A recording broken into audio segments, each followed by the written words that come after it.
Good morning. We were in Iceland a couple of months ago, and we learned that instead of Santa Claus, they have the Yule lads. There are 12 Yule lads, and if you aren't good, one of them will lick your spoons, and one of them might put a potato in your shoe. But it looks like the Yule lads, we were good because the Yule lads came and decorated our hallway. I want to give thanks to those people who did that. That was Leanne, Pastor Joshua, Melissa Tyrell, Roger, who was hanging from the ceiling out here, trying to get the star on, Helen, and Jennifer. Thank you, guys.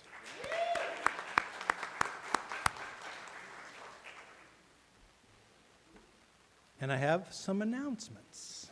Friday, December 6th, that's this coming up Friday, Social Justice Movie Night. This one sounds pretty interesting. It's called Israelism. When two young American Jews raised to unconditionally love Israel witness the treatment of Palestinians, their lives take a turn. So that might be interesting with some interesting discussions. Also, you want to know more about Unitarianism? I sure do. Join us today in the library for a UU-PUC 101 class. It should be good. Coming up this Saturday, men's group, the most important group at the whole church. Well, I think so. Be there, Mimi's Restaurant, 9 a.m. Also, on that same day, we have Snow Day at Pacific Sage Preschool, 9 a.m. to 1 p.m. If you've not been to Snow Day, it's pretty amazing. Lots of snow. Now it's time for the chalice lighting. Today's chalice lighting words come from Vanessa Tatang. We ignite this chalice, we cast upon it our hopes and intentions for all that is positive in our minds and in our hearts. May this precious light shine on.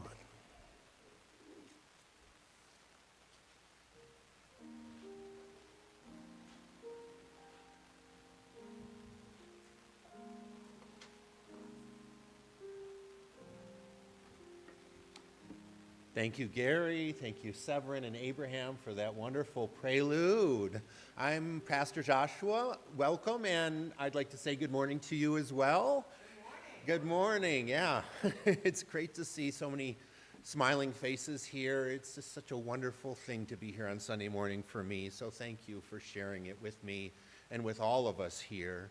I'd like to call us to worship this morning with some opening words by Dr. Daniel Hale Williams, who was one of the first African-American cardiologists in the United States. And he writes, "Anything is possible when it's done in love. And everything you can do would be done in love, or it will fail." Dr. Daniel Hale Williams. With that, please rise in body or spirit as you are able for hymn number 1008, When Our Heart is in a Holy Place.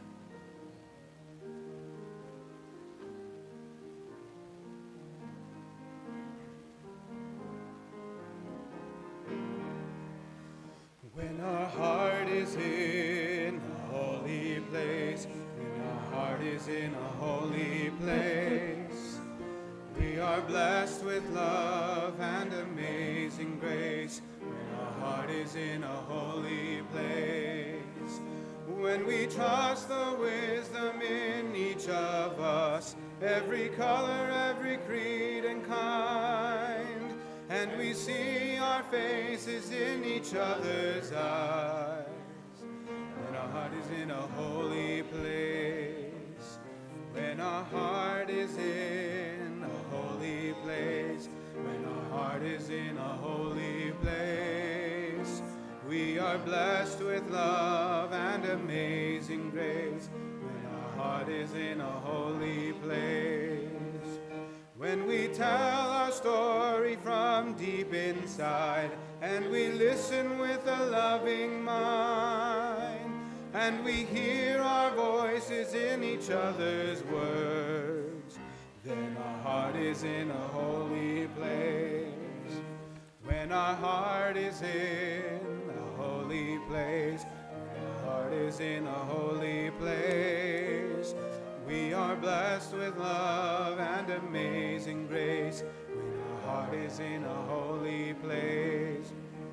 When we share the silence of sacred space and the God of our heart stirs within, and we feel the power of each other's faith, then our heart is in a holy place.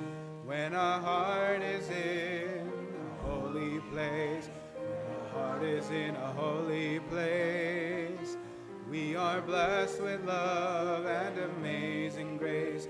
When our heart is in a holy place, when our heart is in a holy place.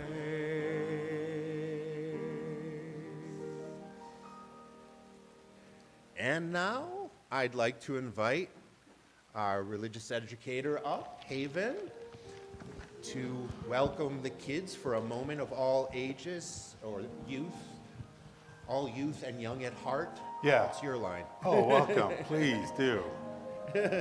Please, all youth and everyone who's young at heart, come on up to the front.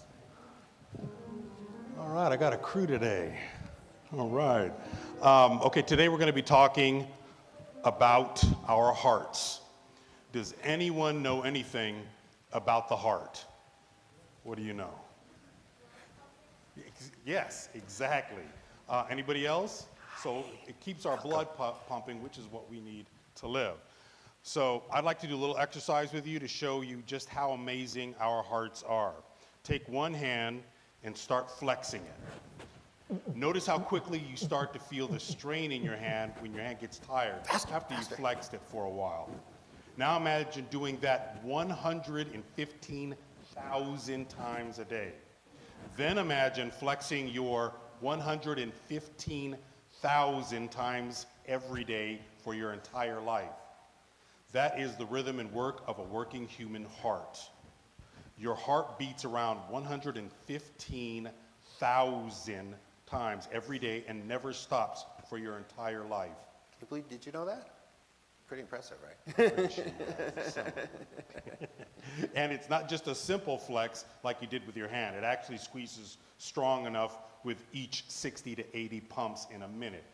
It pushes 5 to 7 liters of blood through your entire body and the 2,000 gallons of blood daily. All right, now I want you to imagine this. You've all probably squeezed one of those juice packets, right? By mistake, or sometimes you do it on purpose, you're just chasing each other. Can you imagine squeezing a bag of juice so hard that it pumps that juice far enough to go around the earth 2 times? That's what the heart does. It pumps each blood cell through approximately 60,000 miles of blood vessels.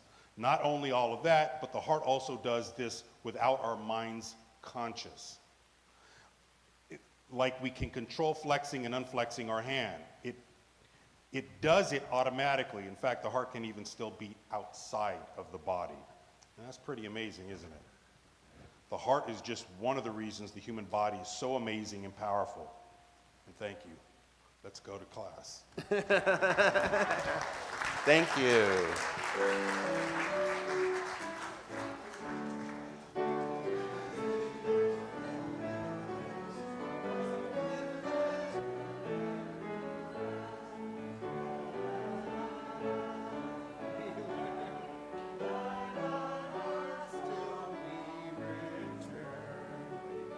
Well, one of those anyway.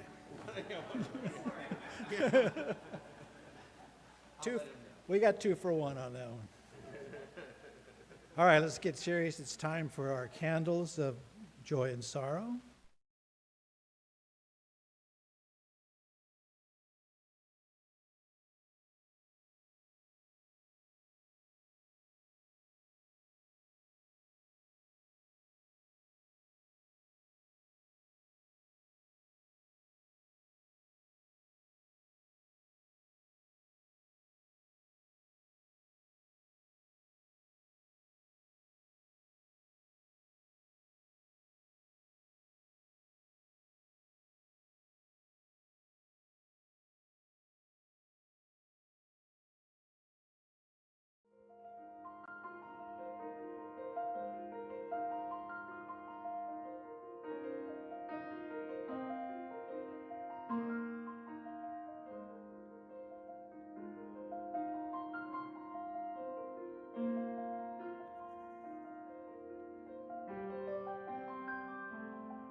we'll meditate on all that's in our hearts, all that we heard shared with us, and all that remains unshared, with another connection to our own hearts. So I'd like everyone to put their one hand on their other wrist to feel their heartbeat. And just feel your heartbeat as you breathe slowly, and as we go into, allow that to calm you, to sort of set a pace for yourself.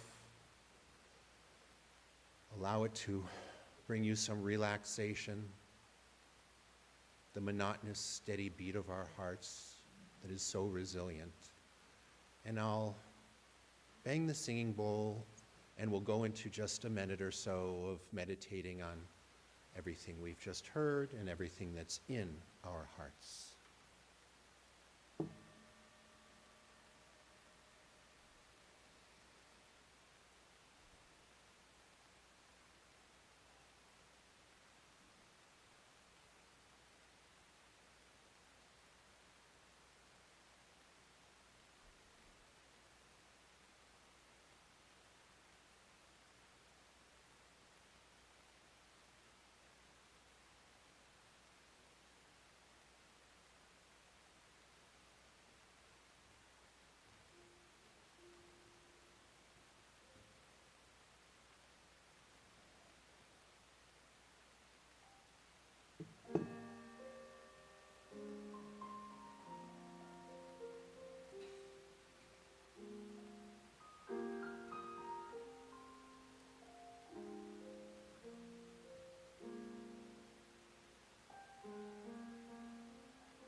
And as you're comfortable, come back into this space. I welcome you back.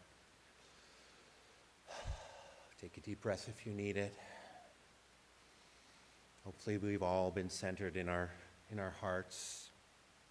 For our reading, I was listening to The Moth, which is a storytelling podcast I'm sure many of you are familiar with, and I thought there was a story about someone's heart, and I thought it would be a great reading. It's actually, the story was called The Logbook of Diminishing Capacity. And I'm only going to play the very end of it, but I'd like to have it read by the person who actually read it at the Moth, and his name is James Peterson.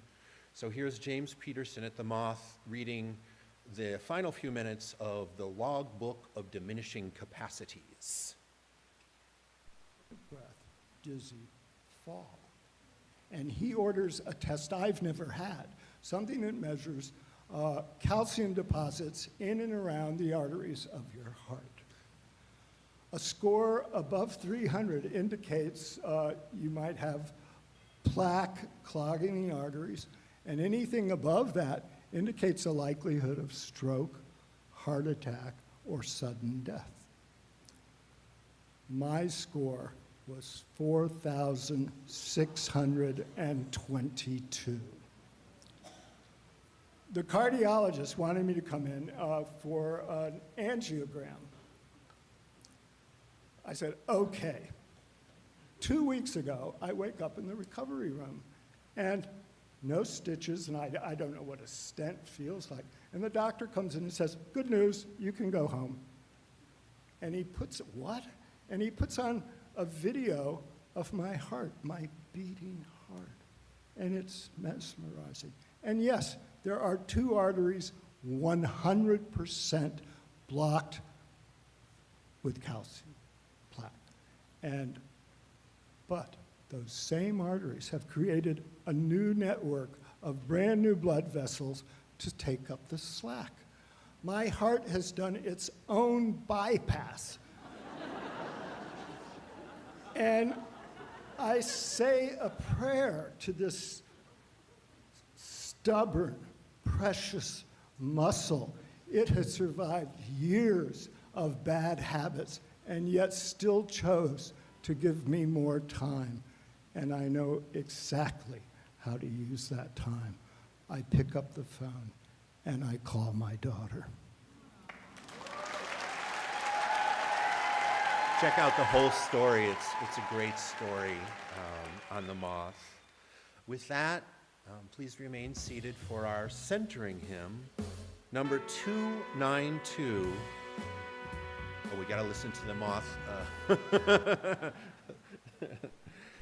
Centering hymn number 292, If I Can Stop One Heart from Breaking.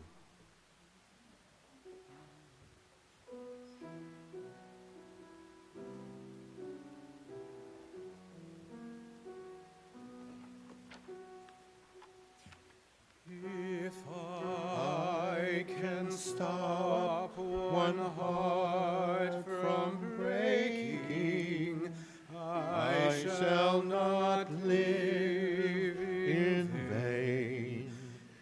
If I can ease one life aching, or cool one pain, or help one fainting robin unto his nest again, I shall not live in vain.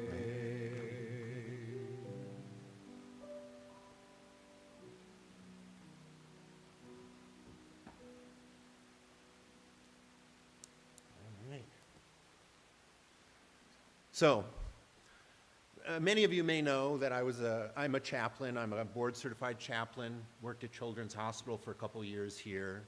Well, when I did my first unit of what they call clinical pastoral education or clinical pastoral training for my chaplaincy work, it was at Beaumont Hospital in Michigan. And there was something that my supervisor, Father Buxo, used to always tell me. And he would tell me it especially when I went into long-winded and often convoluted explanations of how and why I interacted with a patient and a family, trying to just explain everything. He would regularly say to me some variation of this, Josh, stop. You are too much, you know where I'm going, in your head. You are too much in your head and not enough in your heart. Letting me know that the work of pastoral care, of chaplaincy, of compassionate care, the work we really all do is much more about heart intelligence than head intelligence. So today I'm going to do a little bit of a deeper dive into what exactly is heart intelligence.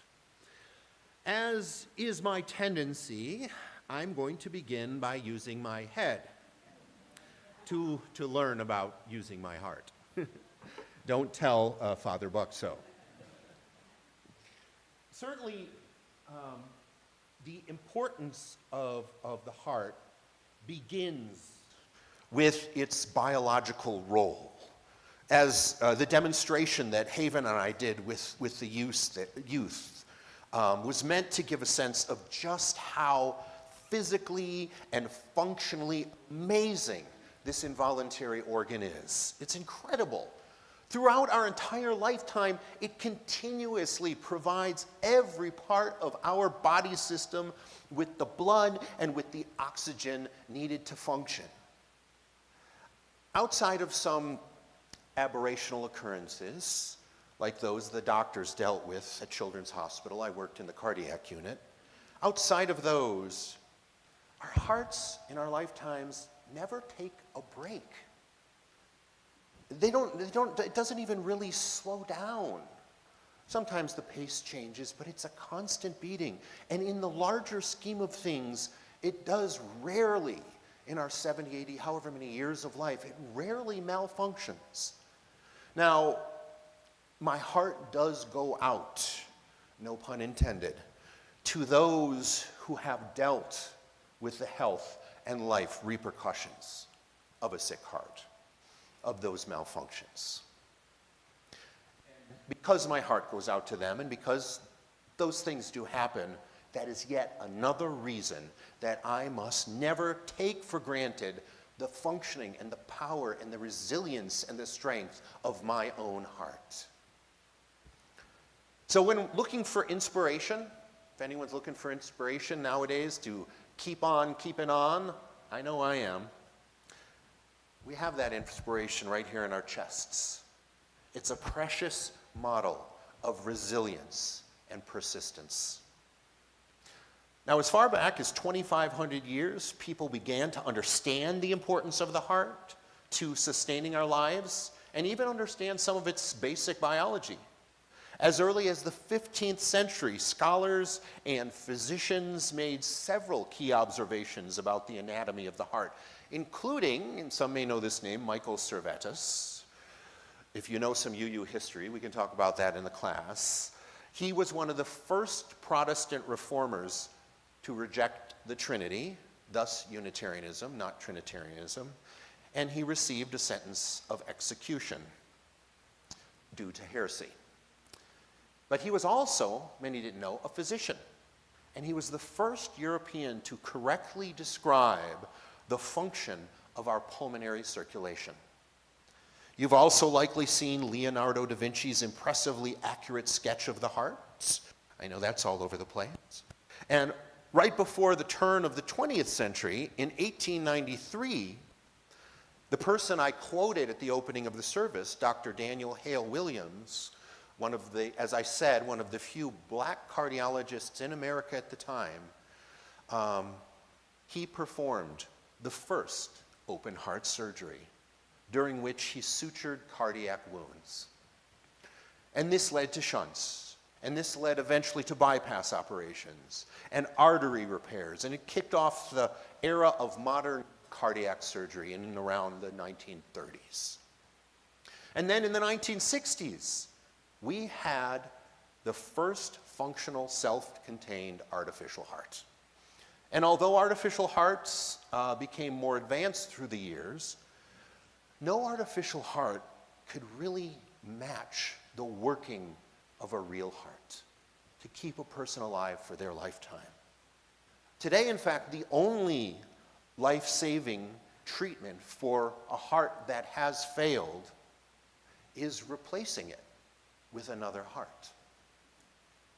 I'm sharing this brief medical history to outline not only the scope of importance that the heart is recognized as playing in the functioning of the physiology, of our physiology, but I'm outlining this scope of history and of science to show the uniqueness of an organ in our bodies that so far no amount of brain power or technology can yet reproduce successfully to sustain life for a lifetime.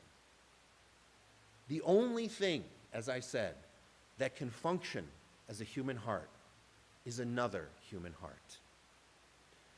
For some more context of the heart's importance to societies worldwide and throughout history, here's a very brief and novice summary of some cultural associations. I'm not that familiar with these associations, but I looked them up. The ancient Egyptians believed the heart to be the center of life and morality, and the ancient Greeks held that the heart housed the soul. Around 800 to 1,000 years ago, the Teotihuacan culture in ancient Mexico believed that what they called the Teolia, was the spiritual force that is associated with the heart, and that force is what sustains all life. And concurrently, around that same time, the image of the heart became very important in Christian theology. You've probably seen the Sacred Heart, which is usually depicted as emitting this ethereal light and is used as a symbol of love, in Christianity, of Jesus' love. And also around the same time, the heart icon became a major symbol for medieval heraldry, where it was used to signify sincerity and clarity. Some Eastern cultures associate the heart with spirituality and inner wisdom, and it represents both the mind and the spirit combined.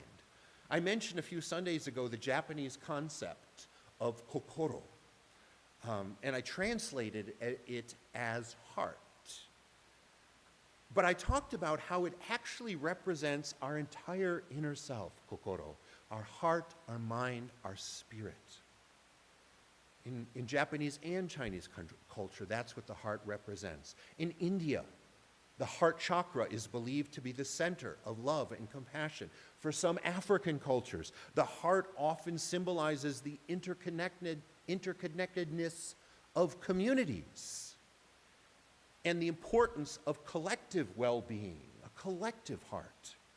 And in certain indigenous cultures, they see the heart as a connection to our land and to nature, the heart of the earth, emphasizing harmony and emphasizing balance.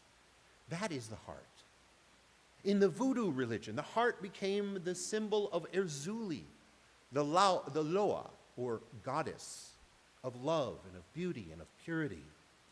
For the Asante people of Ghana, the heart icon was a major Adinkra symbol, and Adinkra is the cloth that they make.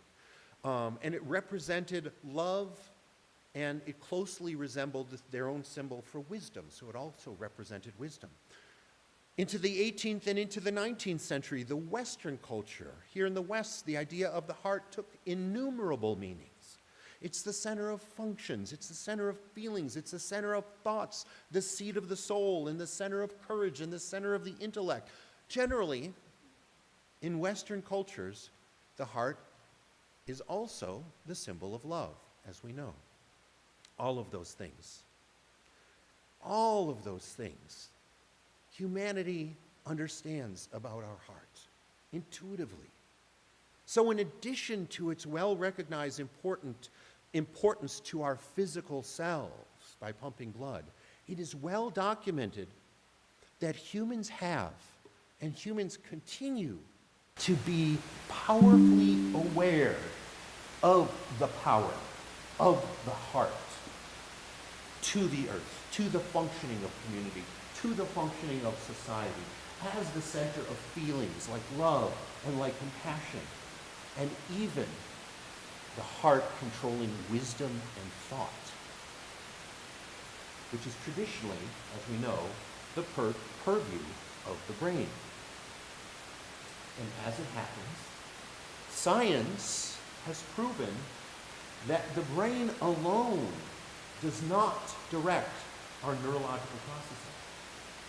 Rather, it is a function of connection and communication between the brain and the heart, originating just as much and even sometimes more from the heart to the brain.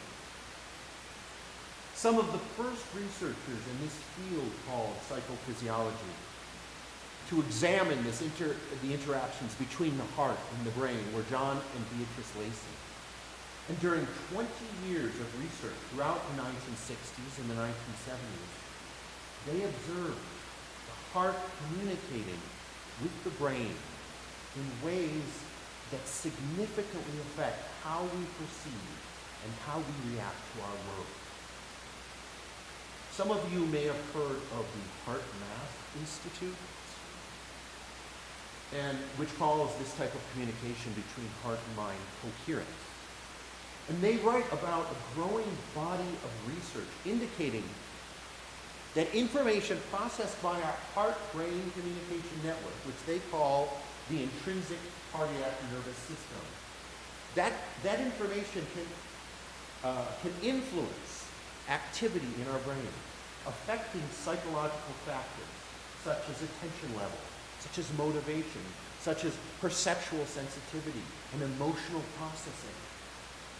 The research they point to has shown that the heart communicates to the brain actually in 4 detectable ways: neurologically, through the transmission of nerve impulses, biochemically via hormones and neurotransmitters, biophysically through the pressure waves, and energetically through electromagnetic field interactions. So communication along all of these conduits, it significantly affects the brain's activity, the scientific communication between our heart and our brain. And the HeartMath Institute talks about how, whereas our perceptions and our emotions were once believed to be dictated entirely by the brain's response to stimuli arising from our external environment, the emerging perspectives in neuroscience more accurately describe perceptual and emotional experience as the composite of stimuli the brain receives from the environment and internal feedback transmitted to the brain from the bodily organs, including and primarily the heart. They state that from our current understanding of this elaborate feedback networks between the brain and the heart, and mental and emotional systems, it becomes clear that the age-old struggle between intellect and emotion will not be resolved by the mind gaining dominance over the emotions, but rather by increasing the harmonious balance between the mental and the emotional systems. A synthesis that provides greater access to our full range of intelligence. I know I talk about love a lot here and feelings a lot here. And a lot of people in UU communities, especially in past decades, were very much about the mind and rationalism and practicality and thinking things through. Well, there you go for you scientists. There's actually a scientific connection between the heart and the mind that's documented. And using this research, the Heart Mind Institute have developed over decades tools to enhance this connection, to enhance this, what they call coherence, in the service of achieving better health. In fact, major corporations and all 4 branches of the US military are now using HeartMath techniques to teach employees how to become more mentally and emotionally balanced. I'm not sure how well it's working in some corporations in the military. Educators have found that school children can better manage their behavior and improve their ability to absorb academic information by using these techniques. Now, I won't go into the specifics of the techniques today, but I recommend going to heartmath.org or getting the book called The HeartMath Solution by Doc Childre, who's the founder of the Institute, and Howard Martin, if you want to take a deeper dive into these things. So all of this was likely what my supervisor, Dr. Buxo, in clinical pastoral education meant when he told me I was too much in my head and not enough in my heart, in addition to wanting me to just stop talking.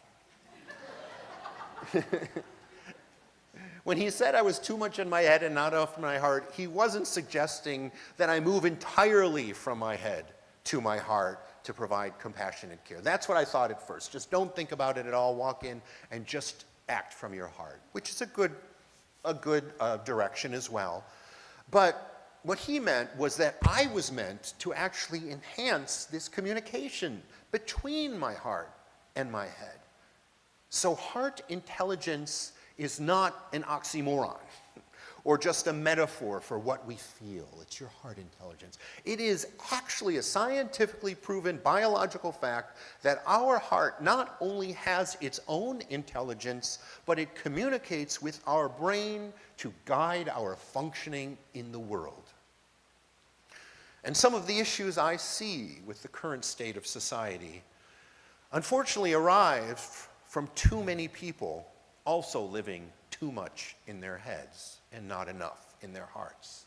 Thinking about issues from what seems a rational or practical perspective alone, while ignoring the compassion and the love that comes from acknowledging our heart intelligence. Without these elements that take into account feeling for and caring about others, solutions then are not only unsustainable, but as we see, they're often incredibly selfish and harmful. We're silencing our heart intelligence. And that's why I'm so glad Unitarian Universalists are featuring love prominently in the new iteration of our values. Because in what feels like an increasingly heartless world, we recognize and commit to the importance of communication between heart and mind in living our values and working toward a more equitable and just and generous society. When I quoted the heart surgeon, Dr. Daniel Williams, in my call to worship as saying, anything is possible when it's done in love, and everything you can do would be done in love or it will fail. I thought about that. This man is a cardiologist. So I'm certain when he was talking about love, he was also talking about this biological functioning of the heart strengthening our ability to love. In fact, the heart is so vital to life on earth, and especially to human beings biologically and emotionally, that I'm going to tell you about a condition very briefly that I heard about for the first time in Children's Hospital. Am I on? Yes? No? No? All right, I'll go back. It's all right. That I heard about the first time in Children's Hospital. And that condition is called Takotsubo cardiomyopathy. Our hearts are so important that this Takotsubo cardiomyopathy is a real thing. It's a real condition. Takotsubo in Japanese means octopus pot, if you didn't know. I'm sure you all have occasion to use that. Takotsubo cardiomyopathy causes the left ventricle in the heart to narrow towards the top, looking larger and rounder at the bottom, and that's what a pot that the Japanese use to trap octopuses looks like. So it resembles an octopus pot, Takotsubo. Takotsubo cardiomyopathy is also informally known as broken heart syndrome. Although it's a rare condition, and it's even rarer to be fatal, which it can be, broken heart syndrome can have similar symptoms to a heart attack, and one can even die from it. Now, whereas a heart attack is caused by heart disease, a rush of stress hormones from an emotional or physical stress event is what brings on broken heart syndrome. It's caused by being too much in our heads and not enough recognition of our hearts. So I leave you with this. If we do not go forward being heartful as much or more than we are mindful, we are then at risk of literally breaking our hearts.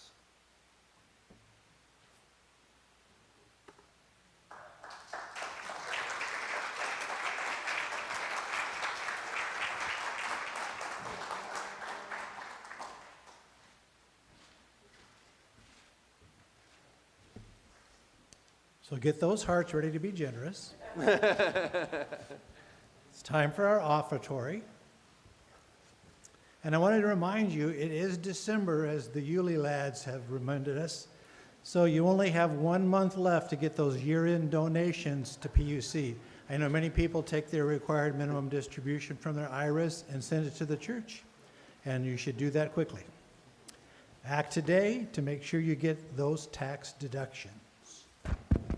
And today I have another untrue story that never happened. As I mentioned earlier, we recently went to Iceland. We flew back on Iceland Air, which has many features you don't find on most airlines. Our flight attendant gave us instructions on what to do if the plane developed engine trouble. We were told how to use the oxygen masks that would fall and also instructed how to use the headsets. He told us, if the plane is about to crash, you can dial an appropriate message on the selector on your right. Catholics will hear a reading of the Hail Mary. Protestants will hear the 23rd Psalm. Jews can hear Kaddish. And the Unitarians will be treated to a roundtable discussion on flight safety. Please give generously to keep those flying safe.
Thank you so much to our choir as well. So lucky to have them here.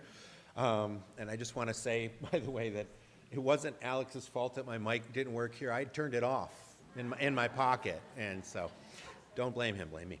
And now we will please rise in body or spirit as you are able for our closing hymn number 67, We Sing Now Together.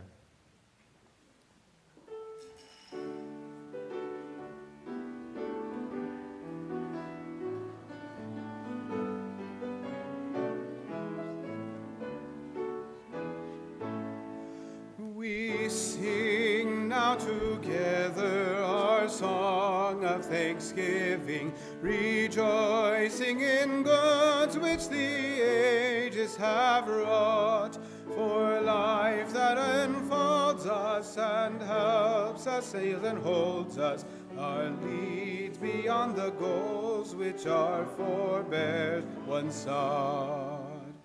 We sing of the freedoms which martyrs and heroes have borrowed their pain, the oppressed befriending, our ampler hopes defending. Their death becomes a triumph, they died not in vain.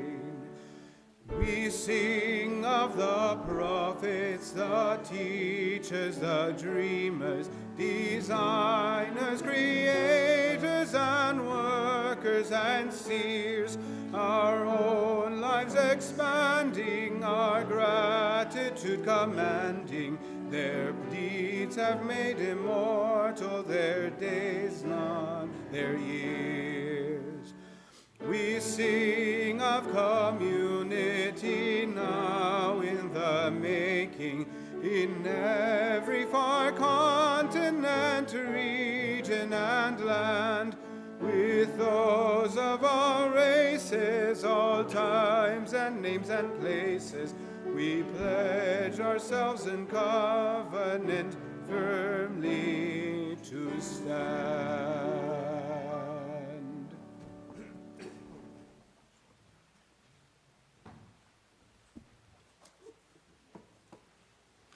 Want to join hands if you feel like it? It's a good thing to do. Get our heart energy flowing between us, among us.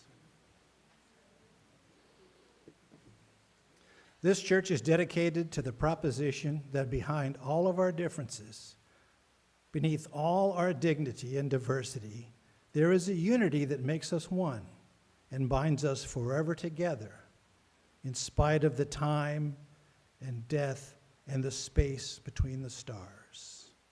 We pause in silent witness to that unity.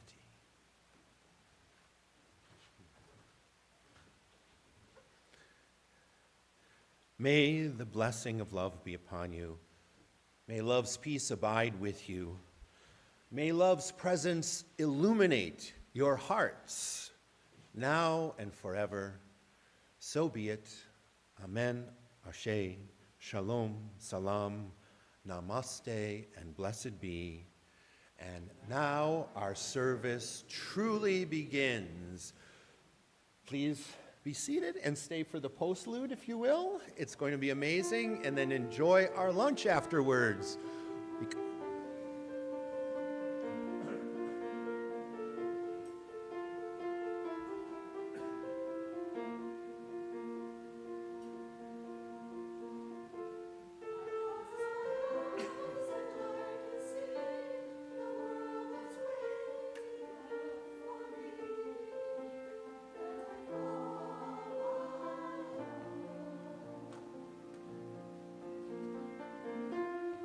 Through the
Hmm.